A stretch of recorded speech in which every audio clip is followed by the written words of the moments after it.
मशरिक़ वुस्ता के बाद यूरोप पर भी खतरनाक जंग के बादल मंडलाने लगे। तबले जंग बच चुका है। रूसी मिसाइल्स ने यूक्रेन के बाहर सरहदों पर भी छेड़खानी शुरू कर दी है। जी हां, आप ठीक सुन रहे हैं, दुनिया एक और नई जंग के दहाने पर आ चुकी है।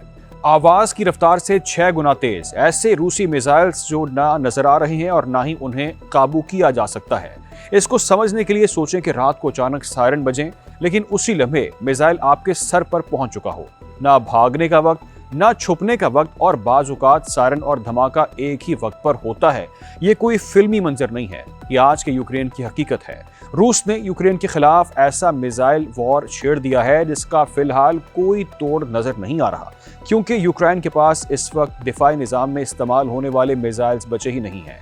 दूसरी तरफ रूस हर माह पहले के मुकाबले में दुगना ज्यादा बैलिस्टिक मिसाइल इस्तेमाल कर रहा है। यानी कि एक तरफ रूस मिसाइल्स की रफ्तार बढ़ा रहा है और दूसरी तरफ यूक्रेन के दिफाई जाल में सुराख बढ़ते चले जा रहे हैं। लेकिन कहानी यहाँ खत्म नहीं होती दोस्तों, क्योंकि इसी दौरान रूसी हमले यूक्रेन से निकलकर रोमानिया जैसे सरहदों और फिजाई हदूद तक भी पहुंचना शुरू हो गए हैं। और अब सवाल यह है कि रूस के बैलिस्टिक मिसाइल्स आखिर ऐसा क्या करते हैं कि उन्हें रोकना ड्रोन या क्रूज मिसाइल्स के मुकाबले में इतना मुश्किल हो जाता है।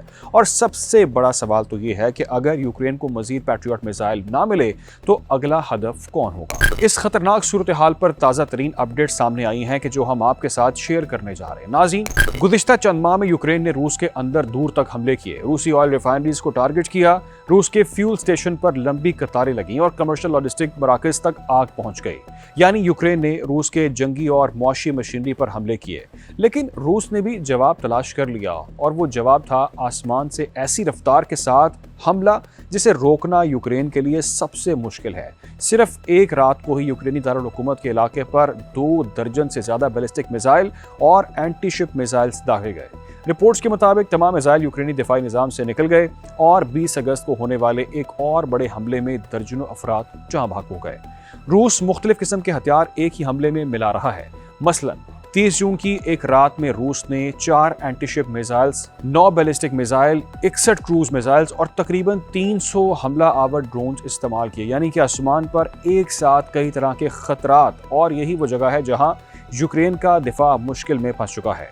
रूस जेरन 2 जैसे ड्रोन्स बड़ी तादाद में इस्तेमाल करता है, जो ईरानी डिजाइन करदा शहीद ड्रोन की रूसी शक्ल समझे जाते हैं। इनमें जेट इंजन भी शामिल किए गए हैं और इसके अलावा और डेकोई ड्रोन मिसाइल भी इस्तेमाल किए जाते हैं ताकि असल हमला ज्यादा मौसर बनाया जा सके। लेकिन यूक्रेन ने ड्रोन के खिलाफ एक लेयर्ड दिफा तैयार कर लिया है। मसला वहां पैदा होता है जहां पर बैलिस्टिक मिसाइल आ जाते हैं। क्रूज मिसाइल आमतौर पर जेट इंजन से चलता है और निस्बतन कम बुलंदी पर परवाज कर सकता है ताकि रेडार से बच सके। मसलन रूस का कैलिबर क्रूज मिसाइल समंदर के ऊपर तकरीबन 20 मीटर और ज़मीन के ऊपर तकरीबन 50 मीटर की बुलंदी पर प्रवास कर सकता है। लेकिन बैलिस्टिक मिसाइल इसका तरीका बिल्कुल मुख्तलिफ है। रॉकेट इंजन उसे इंतहाई तेज़ी से ऊपर ले जाता है, फिर ये बुलंद ट्रैजेक्टरी इख्तियार करता है और इंतहाई रफ्तार के साथ दोबारा अपने हदफ की तरफ आ जाता है। रूसी इस्कंदर बैलिस्टिक मिसाइल की रफ्तार भी अच्छी खासी तेज़ बताई जाती है, यानी कि आवाज़ की रफ्तार से 6-7 गुना ज़्यादा, और इसमें तकरीबन 700 किलोग्राम तक धमाका खेज मवाद ले जाने की सलाहियत भी हो सकती है। अब आप ज़रा ये बात सोचें कि अगर कोई हथियार इतनी रफ्तार से आपके शहर की तरफ आ रहा हो तो उसे रोकने के लिए सिर्फ एक रेडार काफ़ी नहीं होगा। आपको ऐसा दिफा चाहिए जो उसे आसमान में ही पकड़ सके और तबाह भी कर सके। यहाँ पर आता है, कुछ अरसा कबल यूक्रेन के पास उसका तोड़ था, और वो था पैट्रियट पैक 3। रवायती इंटरसेप्टर अंदाज में सिर्फ धमाके से हदफ को तबाह करने की कोशिश नहीं करता, ये बराह रास्त हदफ से टकराता है।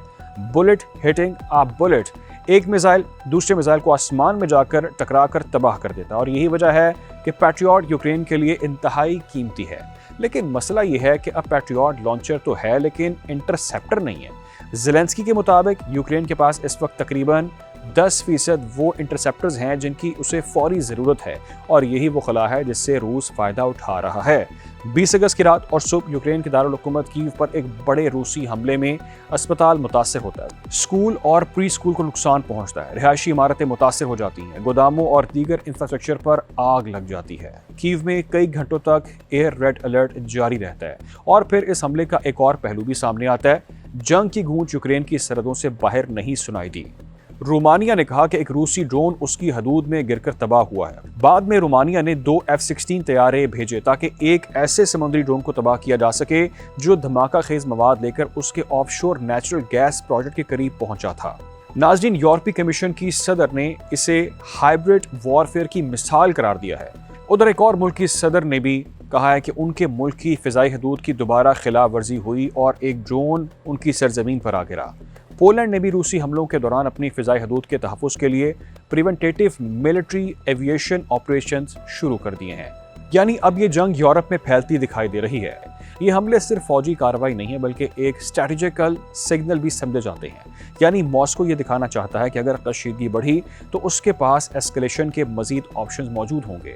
اور یوکرینی حکام کا یہ بھی کہنا ہے کہ روس نے S-400 ایئر ڈیفنس میزائلز کو بھی زمینی اہداف کے خلاف بیلسٹک کردار میں استعمال کیا ہے۔ تو اس پورے معاملے کا اصل نچوڑ کیا ہے؟ یہ رفتار بمقابلہ دفاع کی جنگ ہے۔ روس اگر سست ڈرون بھیجے تو یوکرین ان میں سے بہت سے روک سکتا ہے۔ کروز میزائل آئے بھی تو یوکرین کے پاس مختلف دفاعی لیئرز موجود ہیں، لیکن جب ایک میچ 6 یا میچ 7 کی رفتار سے بیلسٹک میزائل آتا ہے اور آپ کے پاس اسے روکنے کے لیے انٹرسیپٹر والا جو سسٹم ہے وہ موجود نہیں ہے، یعنی کہ یوکرین کے پاس جواب دینے کے لیے کچھ بچا ہی نہیں ہے، کیونکہ روس صرف میزائلز نہیں برسا رہا، وہ یوکرین کے دفاعی نظام کا حساب بھی لگا رہا ہے۔ اب امریکہ بھی دباؤ میں آ گیا کیونکہ اگلا دھماکہ صرف کیو کے لیے خبر نہیں ہوگا، یہ پوری یورپ کے لیے الارمنگ ہوگا۔